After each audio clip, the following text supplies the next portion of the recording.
foodies, it's Denise.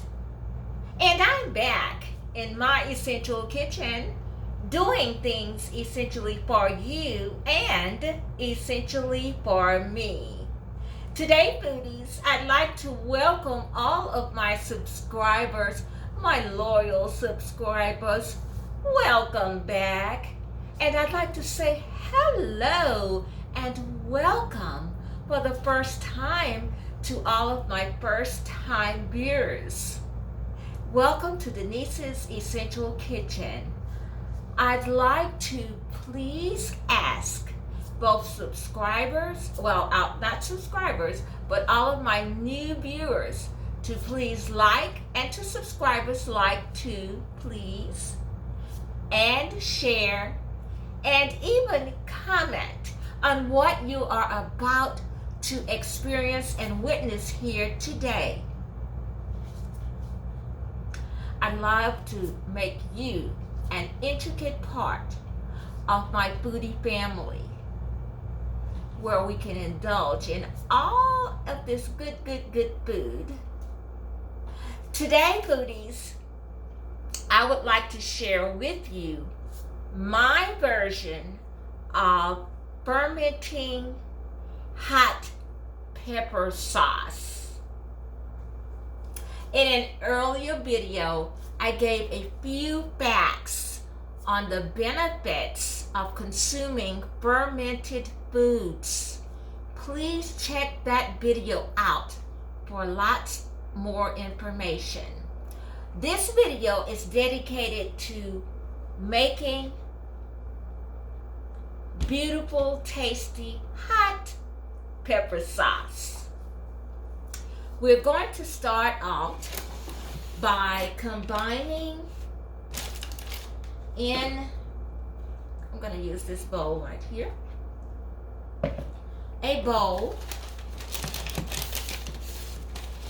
my pickling spice, because in making fermented foods, it's not necessary, but it's very helpful to have a pickling spice. Well, it's tasty. It makes everything very tasty. So I'm going to grab a cup and pour up 1 cup of yellow mustard seeds to start out with. I'm only going to use a 1/4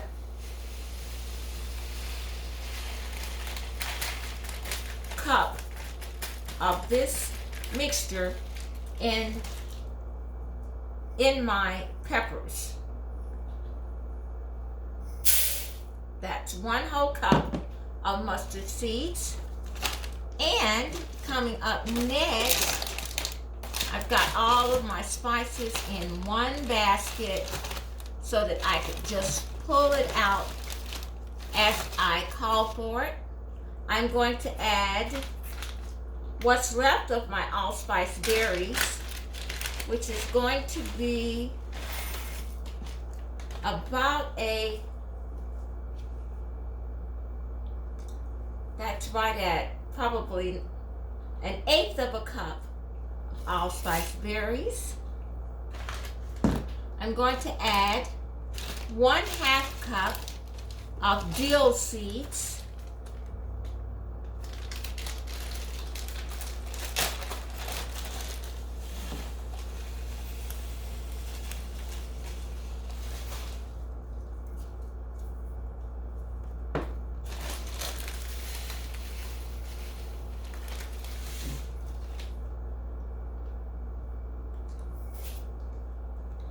And 1/2 cup of celery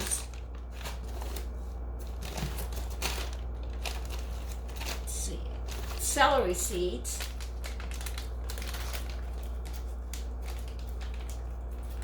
This is the actual making of the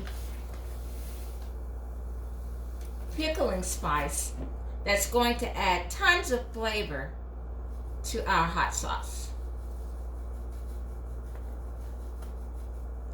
It's not really needed, but it is compliments. It's a compliment. Compliments aren't needed, but they add so much. I'm going to add 1/4 cup of cloves.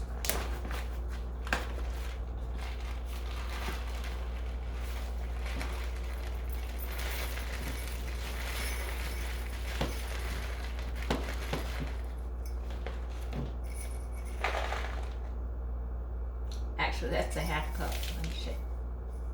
That leaves about 1/4 cup.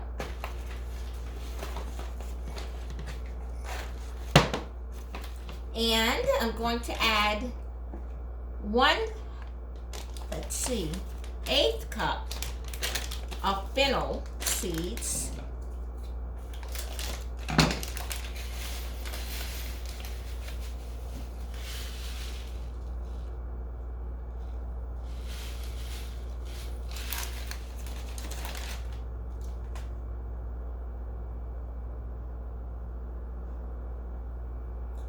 Lighting is a little dim.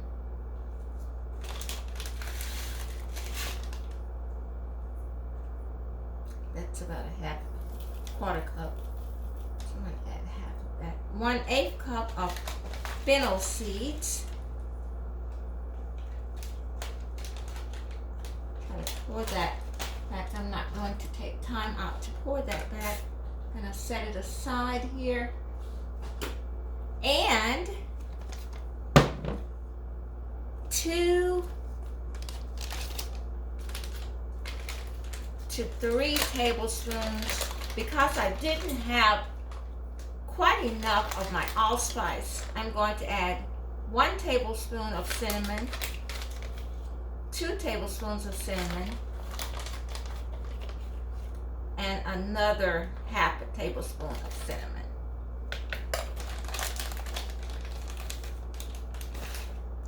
And a 1/2 cup of ginger.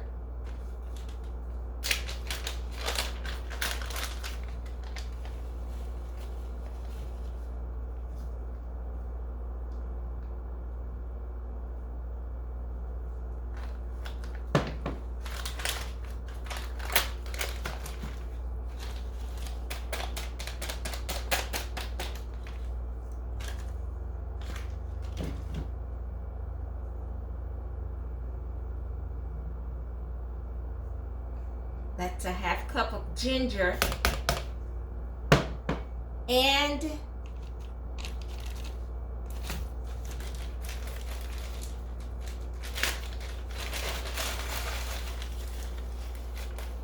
one, two, three bay leaves. I'm going to crush those up, the bay leaves up, so that the flavor can exude very nicely into our solution once we've diluted with water.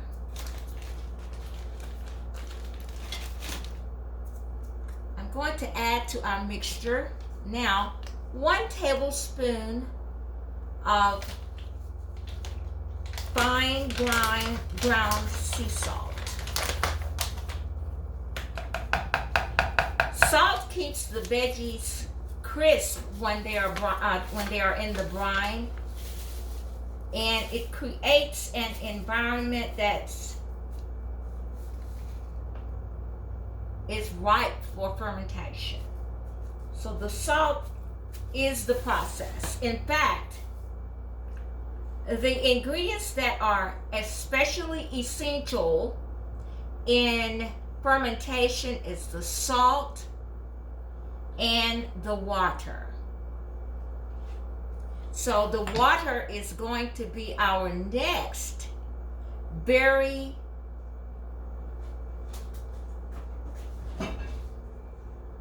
essential part of this recipe. Take heed. This is spring water, which is going to be fine.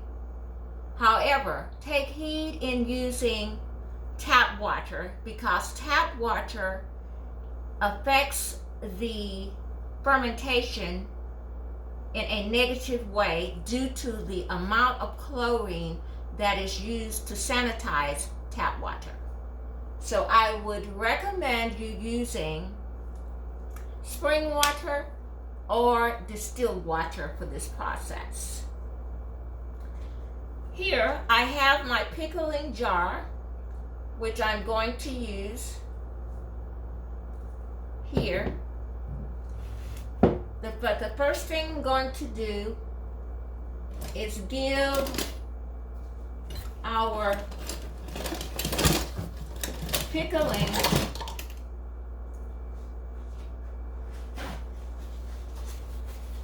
spices a good stir, and stir that up really, really great. So how is everybody doing on this fine day? I enjoy being in my kitchen. Everything, the aroma of these spices and herbs are extremely fragrant.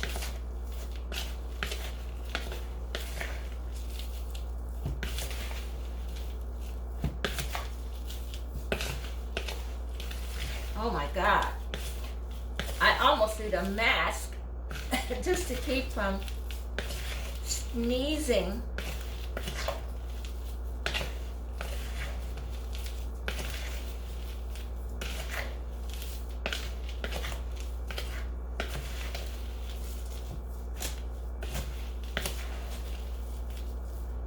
Excuse me. In fact, one moment, foodies. I'm going to step into another room and grab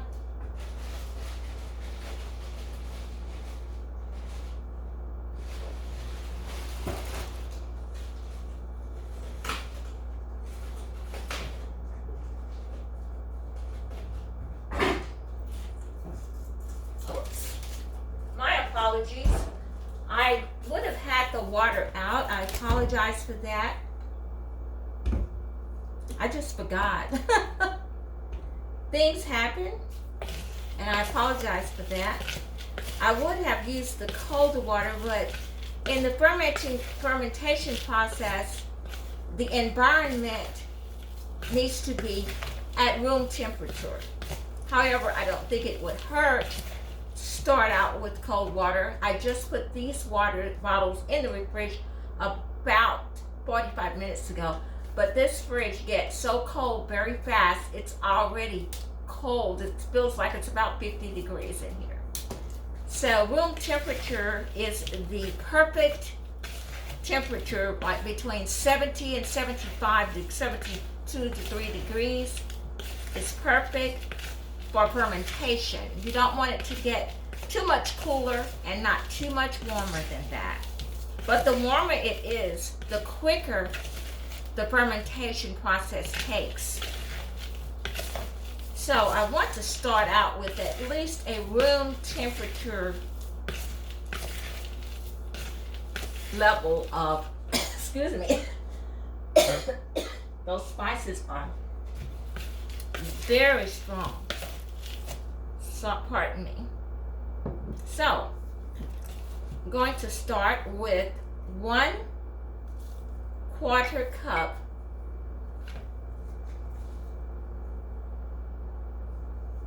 in each jar. I have 2 jars, and I'll tell you why in just a moment. So that's 1/4 cup in that jar, and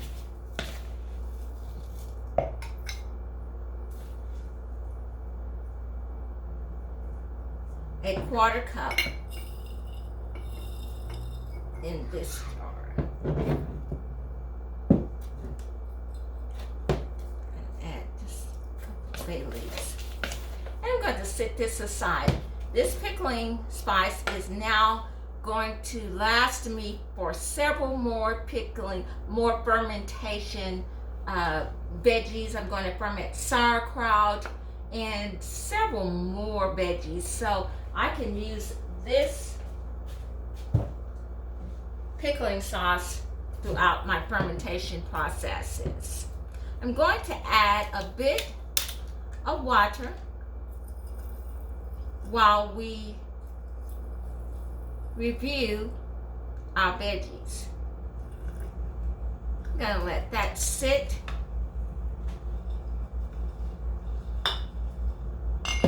To the side. And we're now going to discuss what we're about to ferment.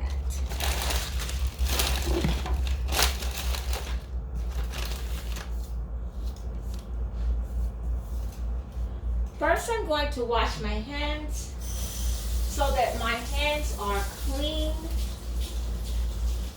They're already washed before, but after each process, I like to wash them again to ensure that we do not add any added bacteria to our fermentation of our veggies. We only want the good bacteria in our fermentation and not the bad bacteria. To start out, foodies, I'd like to talk about the peppers that we are about to ferment. The habanero. This is the habanero. The habanero is a hot variety of the chili pepper. Unripened habaneros, as you see here, come in various colors. They are green, and they take on color as they mature. As you can see here, we have the beautiful orange habaneros. The beautiful orange habaneros. These beautiful chilies are loaded with capsaicinoids, scoring very highly, no, I apologize, that was a Serrano, scoring very highly on the Scoville heat index at 150,000. Needless to say, foodies, the habanero is ranked among some of the spicier peppers on the planet. Yes. However, these orange chilies are second to the hottest of the habaneros. This is not the hottest of its family because its sister is red. The sister is a red pepper, and it's called the red Sabina. It is the hottest of the habanero peppers. It measures at 500,000 on the Scoville heat index, whereas the orange ones are at 150,000, but can range up to 250,000. If you would like to compare the heat index, foodies, of our beloved jalapeno, because I'm in Texas and we have more jalapenos than you can ever think of. But if you want to compare the heat index of our beloved jalapeno peppers to the beautiful orange habanero, it is 50 times hotter. This little pepper here is 50 times hotter than the jalapeno pepper. And it rates from 150,000 to 500,000 on the Scoville heat index, as I just said. So with this being said, I will use more water in preparing these habaneros. When I fill up the jar, it will be in comparison to the amount of habaneros, because I only have here 3, 4, 5, 6, 7, 8, 9, 10 habaneros. I'm going to come back and make Serrano peppers after making the habaneros. I have more Serranos, but you will see why there are more, because they rate lower on the heat index. Higher than the jalapenos, these are, but not half as high as the habaneros. So, I'm going to talk more about the serranos here. The serranos is also a type of chili. Both of these peppers are a type of chilies. These are two different types of chilies, the habanero and the serrano. The serrano, as you can see, it looks a lot like our jalapenos, but not as thick, fat, and large. They also originate in Mexico. These serranos do, as well as the jalapeno, but not in the same region, however. They are also green in color, but like our habaneros, as they mature, they become brown, yellow, orange, and then red. And it is at its maturity when it's red. The heat index of the little cute, thin serrano is quite different. As we have already noted, the habanero is among the hottest of the chilies. Comparing the heat index to its cousin, the jalapeno, the serrano has a nice bite, not half as much as the habanero, but is up a notch from the jalapeno. The serrano chili peppers range from 10,000 to 23,000 on the Scoville heat index. So even though it pales in comparison to its sister or cousin, it still has a very nice, spicy, hot, it'll make a very nice, spicy, hot sauce that pairs well with collards or salsas for chips and dips. And if you love adding spice in your life, use it on every and anything savory. Even though spicy chili peppers, foodies, improve digestive health and metabolism, it alleviates migraines, it fights fungal infections, they fight colds, and they also lower the chances of flu being very serious. It fights inflation, it fights inflammation, and they support cardiovascular health, and it's noted to help fight some forms of cancer even. So, wow, even though it does all of that, these beautiful nightshades, we can say they are not empty foods, can't we? They do quite a lot. They're far from being empty foods. When is the last time you foodies ate an empty food? You know what an empty food is, don't you? That's a food that offers absolutely no nutritional value. But these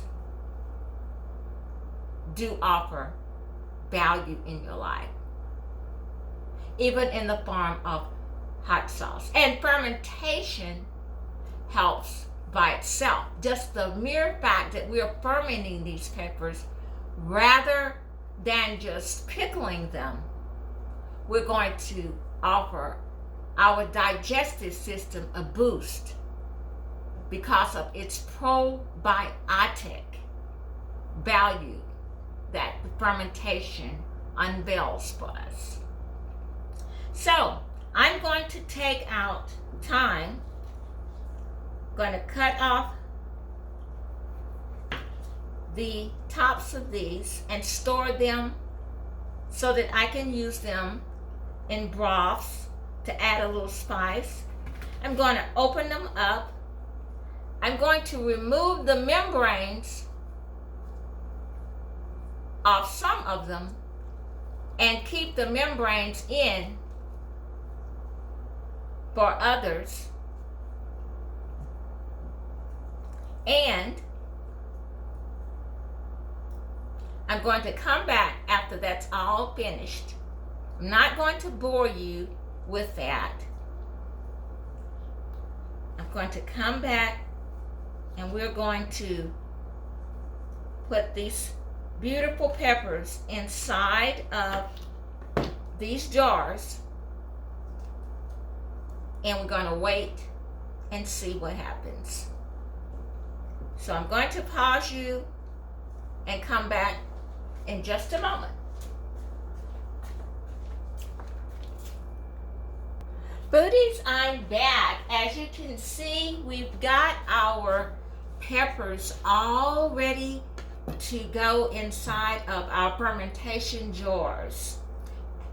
We have our habaneros, one of the hottest peppers in the chili family, and we have our serranos, a mild yet spicy pepper that is going to be great used on sauces or on collard greens, because this is going to become a hot sauce, a sauce that is going to be derived from these fermented peppers, blended up after they ferment over a 5-day period in our fermentation jars.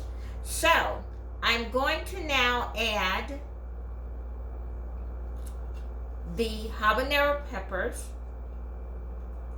If you can see, some of them still have the membranes on them, and some of them, the membrane has totally been removed along with the seeds, making the peppers not as hot.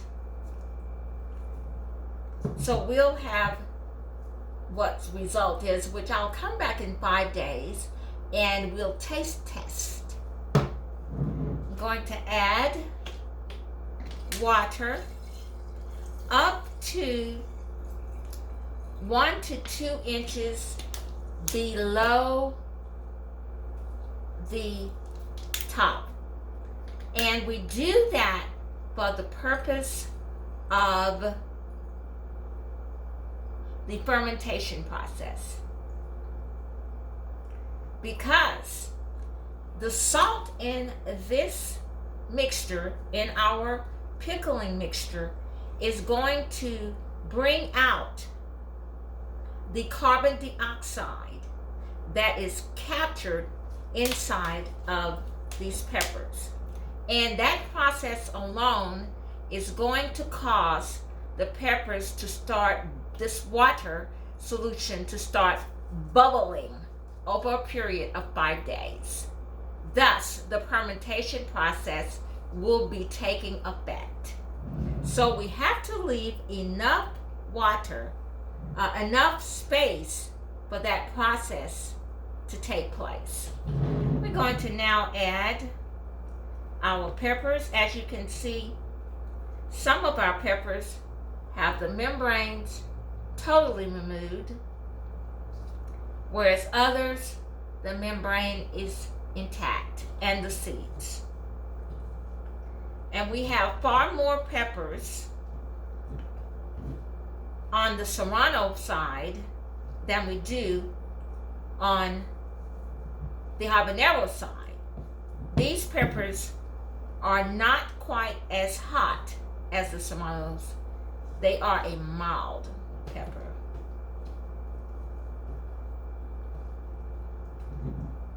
So I'm going to use a spoon to sort of push these down, because in order for the fermentation to take place, the peppers do have to be covered. They do have to be covered with water. So we're going to leave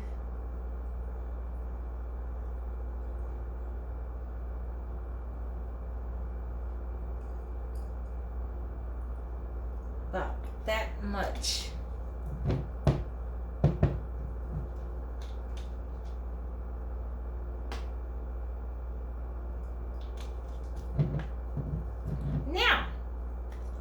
as we go further into our process, these lids will keep us, typically, if we did not have these lids and this cover, oh, I don't think those are going to fit. So we do need something to press it down. These are more for the wide, these aren't wide enough, actually. They're not wide enough. So let me see if I can recover from this. 1 second. Hello, foodies. I wanted you to see I had already transferred the Serranos from our small mouth jar to our larger mouth jar. But I wanted you to see for yourselves the transfer of the Serranos. I was able to recover from this blooper that I made by not making sure that I had the right size jars on hand, which I did in my storage area. I was able to locate 2 more jars with the wide mouth that were actually purchased along with these wide mouths. My bad. So I'm going to transfer now the Serranos into our jar. Oh my God, these peppers are so strong. I'm telling you. Oh my God. After the fermentation, some of that will simmer a little bit. Simmer down.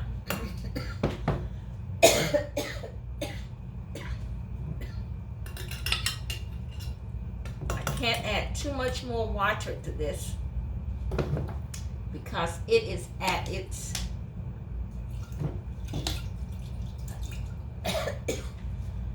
oh my goodness. Pardon me. But you can see we're dealing with the real thing here. We are dealing with the real thing here.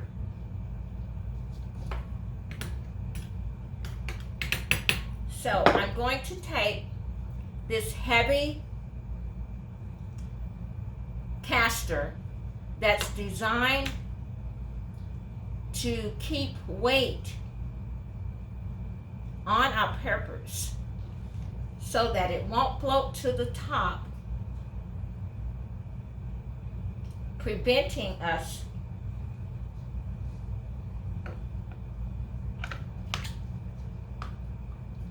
from getting fermentation.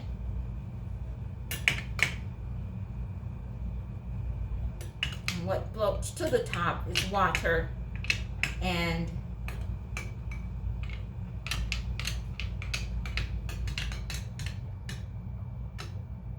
also it keeps out oxygen when that heavy weight is on top.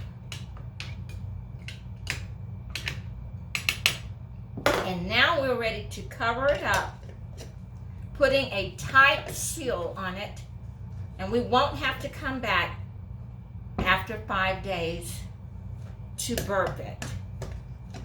And we're going to set the timer. It has a day timer here. It goes from 1 to 31 days, if you can see. So we're going to set it for 5 days.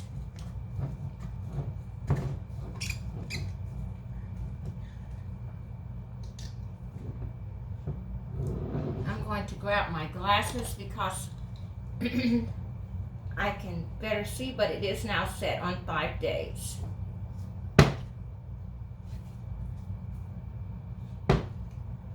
And I'm gonna do the same thing for our